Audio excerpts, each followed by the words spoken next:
김동인은 1900년 평양의 대지주의자 평양교회 초대 장로였던 김대윤의 장남으로 태어납니다. 그는 유복한 집안에 부모의 과잉 보호까지 더해 부족함 없는 유년 시절을 보냈습니다.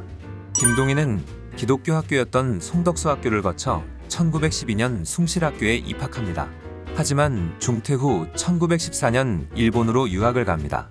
그는 본래 의사나 변호사가 되는 게 목표였는데 유학 시절 즐겼던 영화 감상과 독서로 인해 문학의 뜻을 두기 시작합니다.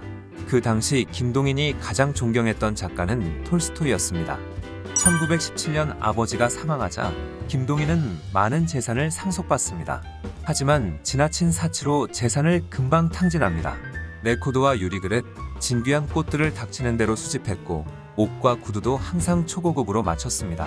당시 칼표라는 중국 담배가 유명했는데 그것을 사기 위해 날마다 신의주에서 안동현까지 인력 걸어 오갔다고 합니다. 주색 잡기도 심했습니다. 밤낮으로 고급 요정과 호텔을 드나들며 수십 명의 기생을 끼고 놀았으며 마작 등 도박도 즐겼습니다. 20년대 후반에는 보통강 수리 사업에 투자했다 실패하면서 집을 팔아넘기기까지 합니다. 그의 방탕한 생활을 견디다 못한 아내는 가출해버립니다. 김동인이 문학가로서 첫 발을 내디딘 건 창조의 창간부터였습니다. 창조는 한국 최초의 문학동인지로 1919년 일본 도쿄에서 주유한, 전영택, 최승만 등과 함께 창간합니다. 김동인은 창조의 단편소설 약한 자의 슬픔을 발표하면서 작품 활동을 시작합니다.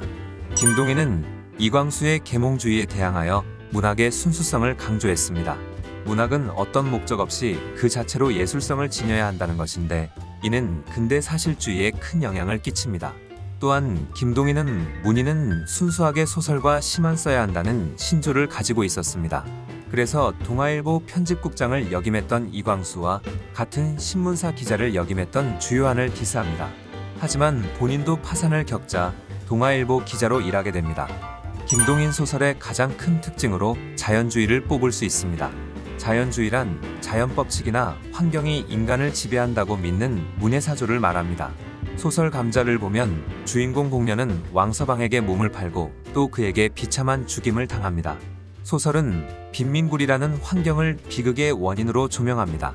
김동인 소설의 또 다른 특징으로 유미주의를 들 수 있습니다. 유미주의란 미적 가치를 최우선으로 하는 문예사조를 말합니다.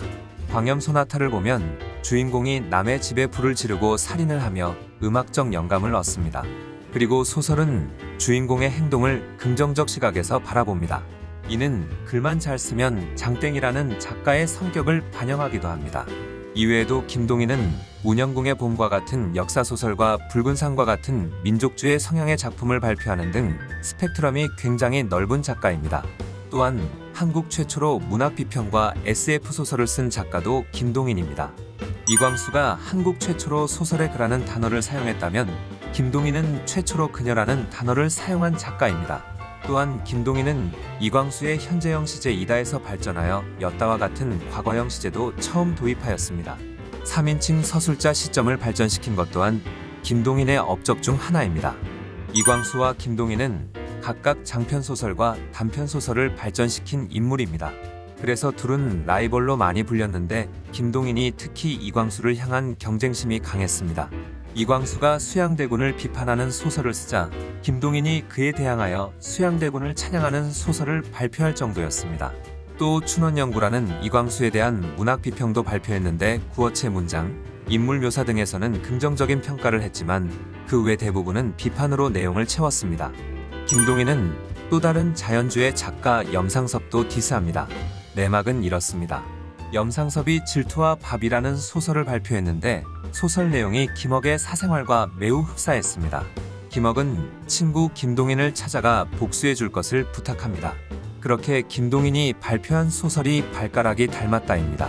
소설의 줄거리는 이렇습니다. 매독으로 불임이 된 노총각이 늦장가를 들었는데 아내가 아이를 낳습니다. 누가 봐도 남의 자식이지만 주인공은 발가락 하나가 자기와 닮았다며 정신승리합니다. 늦장가를 든 것 외엔 염상섭과 소설의 내용이 아무런 관련이 없지만 염상섭은 분노하여 신문을 통해 김동인을 향한 비난을 퍼붓습니다. 김동인은 이에 반박문을 내고 염상섭도 재반박문을 내는 등 둘의 관계는 막장으로 치닫습니다. 다행히도 둘은 해방 이후 종로에서 만나 화해했다고 합니다. 이광수나 염상섭을 향한 디스는 봐줄 만한데 김명순을 향한 행동은 선을 한창 넘어버렸습니다. 김명순은 한국 최초 여성 근대 소설가입니다. 하지만 자유연애랍시고 수많은 남자와 관계하고 다닌다는 소문이 그녀를 평생 괴롭힙니다. 이는 사실과 전혀 다르며 김명순은 데이트 폭력까지 당한 피해자입니다. 하지만 김동희는 소문을 기정사실화하고 비난하는 내용의 소설 기면실전을 발표합니다. 이후 김명순은 일본으로 도망가 버립니다. 그리고 생활고와 정신병으로 쓸쓸한 말년을 보냅니다. 김동희는 28 독립선언에 참여해 체포된 적이 있을 정도로 처음엔 민족의식이 강했습니다. 하지만 중일 전쟁 이후 친일파로 변질합니다. 위문작가로 중국 전선에 참여하기도 하고 매일신보의 황민화 정책과 징병제를 선전하는 글을 싣기도 하였습니다. 그런데 재밌는 건 이 기간에 천황불경죄 죄목으로 체포된 적도 있습니다. 해방 이후 김동희는 대부분의 친일파가 그랬듯 신탁통치에 반대하며 애국자로 신분 세탁을 합니다. 그리고 신문에 글을 실어 자신의 친일행위는 조선소설을 지키기 위한 어쩔 수 없는 선택이었다고 변명합니다. 한국전쟁이 일어나기 전 김동희는 삼국시대를 배경으로 삼국지에 버금가는 역사소설을 써보겠다며 을지문덕의 집필을 시작합니다. 하지만 얼마 못 가 중풍으로 쓰러집니다. 그리고 1951년 가족이 피난 간 사이 김동희는 홀로 쓸쓸한 죽음을 맞이합니다. 김동인이 문제가 많은 인물인 건 사실이지만 한국 문학에 지대한 영향을 끼친 건 부정할 수 없습니다. 이런 그의 업적을 기리기 위해 1955년 사상계에서 독립문학상을 제정합니다. 현재는 조선일보가 주관하고 있으며 매년 중단편 소설 1편씩 시상하고 있습니다. 대표 수상작으로 조세희의 난쟁이가 쏘아올린 작은 공, 김영하의 검은 꽃, 김혜란의 밭 같은 여름이 있습니다. 다음 영상에서는 대표적인 유미주의 소설 광염소나타를 요약하고 분석해보는 시간을 갖겠습니다. 영상이 재미있었다면 구독과 좋아요, 알람 설정까지 부탁드립니다. 다음 영상에서 뵙겠습니다.